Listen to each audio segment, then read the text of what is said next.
Hi everyone who decides to stop by. Today I'm going to be ruminating about my first high dose psilocybin experience. I realize that this is probably a topic that is a bit oversaturated on YouTube at the moment, but we've all got to start somewhere, so I figured that this is a pretty good jumping off point. Plus, I want to be able to reference this experience in future videos that I have planned, so I figured this is a good place to just get this all out here. So I'm going to do a bit of preamble first. If you wanted to skip right to the meat of this video, skip to whatever timestamp is shown somewhere on screen, I don't know. I want to start off with my previous experience regarding psychedelics. So about a year ago, my first encounter with really any drug that wasn't alcohol or marijuana was me and a bunch of friends decided very naively to do 3 grams of magic mushrooms altogether. It went horribly. That will maybe be a video for another time. And I hadn't done magic mushrooms since. But about a few months later, I then decided to try LSD with a close friend. And it was a great experience. And so after I had that positive experience with LSD, and after doing a lot more research, especially watching a lot of videos by Terence McKenna and all those sorts of YouTubers and everything, I decided I wanted to jump back in with a really high dose because I figured that that was something that would give me the experience I wanted. So I feel like it's a funny story to get into my circumstances before I went into this. So I went to pick up.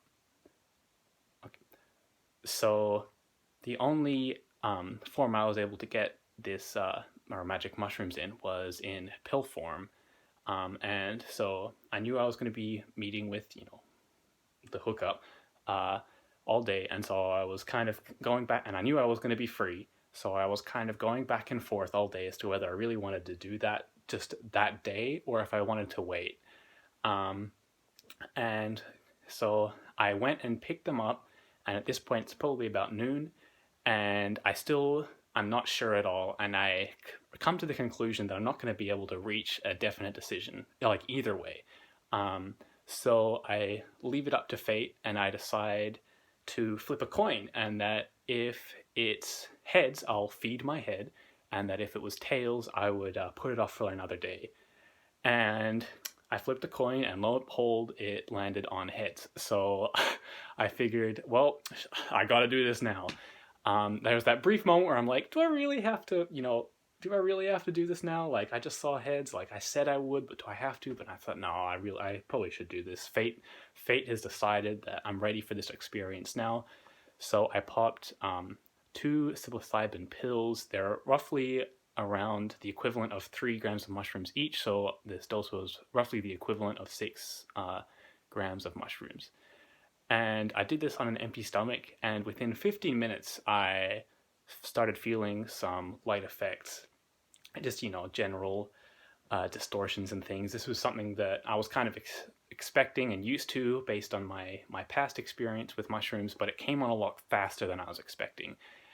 And so within 30 minutes, it was starting to hit hard, and I really wanted to make this a trip in the style of Terence McKenna's trip, but it was daytime, obviously.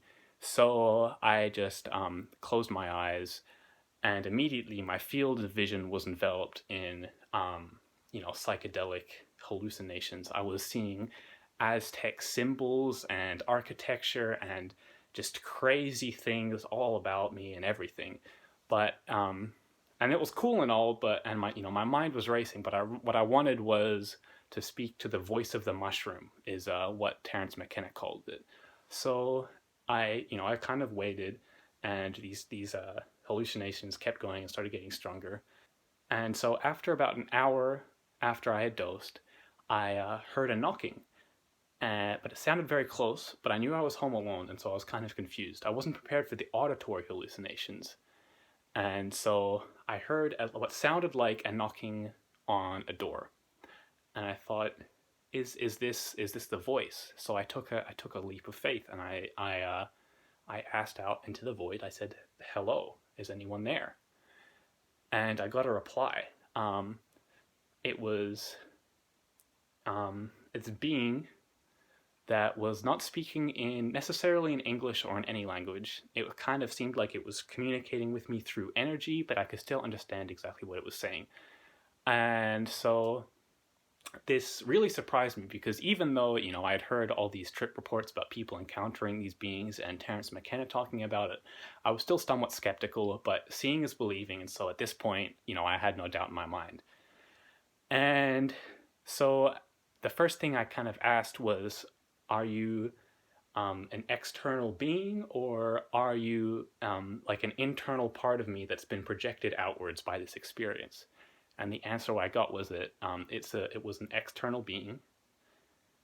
And I tried to ask it a couple more questions, and it didn't respond.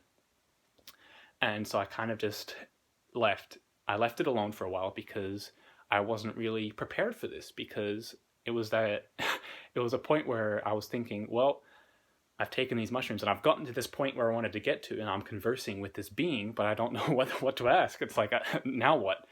So I came up with this question of why have you chosen the form that you are currently taking? Because it was presenting itself to me as a young child, like an innocent young child, which I thought was very strange.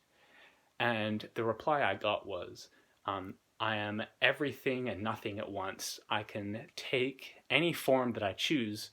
I have just chosen this form because it's something your mind can handle. But what was crazy about this was that for what felt like both a fraction of a second and for an eternity, it showed me this. It showed me the infinite possibilities that this being could take. It showed me all the infinite energy that this being possessed and the different forms it could take all at once, but both not at all, because it's both existent and non-existent. I don't really know how to explain it. And so at this point, my mind is absolutely blown. I was not expecting this at all. I was just kind of, I don't really know what I was expecting, to be honest, because I went into this with a very curious scientific mindset in terms of I wanted to see what I could learn and get out of this. I didn't necessarily have any goals going in, but so another thing that I found very strange was the very flippant nature of this entity. It took many different forms while I was conversing with it. At first, it embodied the jester archetype. It was mischievous, and it was laughing at me for thinking I could handle this high dose experience. It was like, you fool.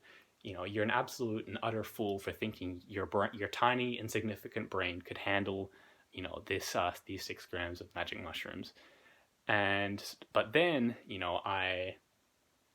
I had a change of thought, and I was like, well, at least I had this internal dialogue of it. Well, at least I tried. And in response to that, it completely changed its nature. It became a very nurturing, almost Mother Earth type figure, and it was like, yeah, you're doing your best here in your life. You're just out here, living your mortal life, and it was encouraging me. And it was very flippant between these somewhat two extremes of a very nurturing, almost mother-like figure, and a very mischievous jester archetype that was very much laughing at me, not with me. One thing that I felt that really enhanced, or not necessarily enhanced, but helped this experience was advice that Terence McKenna gave in one of his videos, which was that if you can feel yourself going down a dark path, or it can turning into a bad trip, was to sing. And I was very skeptical of this, but I mean, Terence McKenna had taken me this far, so I thought, I kept that in mind. And when I could feel my mind going down these darker paths and potentially down into realms of my psyche that I didn't want to visit, I began to sing. And I know that you're meant to, give in and not resist in these experiences, but I figured that I would give the singing a try, and if that didn't work, that would be my next resort, was to just completely give in and, see where that took me. So when I could feel myself going down these negative thought loops, I would just start to hum and it felt like I was tuning a radio.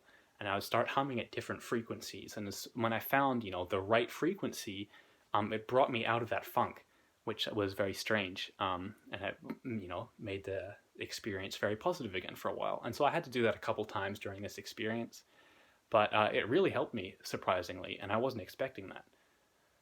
Um, so after this whole encounter with this entity was over, I was, starting to come down, and I was just I was just feeling overwhelmed. So I put on, some music, and once that was done, I was just craving human connection. And I feel like this is probably a fundamental part of the psychedelic experience, because from what I've heard from all the other trip reports I've watched and read, that this seems to be a very common aspect of these experiences. So, I called up some friends and let them know what was going on. And, you know, and at that point, the trip was essentially over. I was still seeing some mild hallucinations, but I just talked to my friend on the phone for like 3 hours about this experience. And yeah, this was probably one of the most profound and spiritual experiences of my life. I wouldn't count myself as a spiritual person, but this was very definitely a spiritual experience with some kind of transcendent entity. I don't know what to call it or what you'd want to call it. Um, and yeah, I think that's mostly what I wanted to say. Thanks for stopping by and ruminating with me. Hopefully, I'll see you in the next video. Thanks for watching.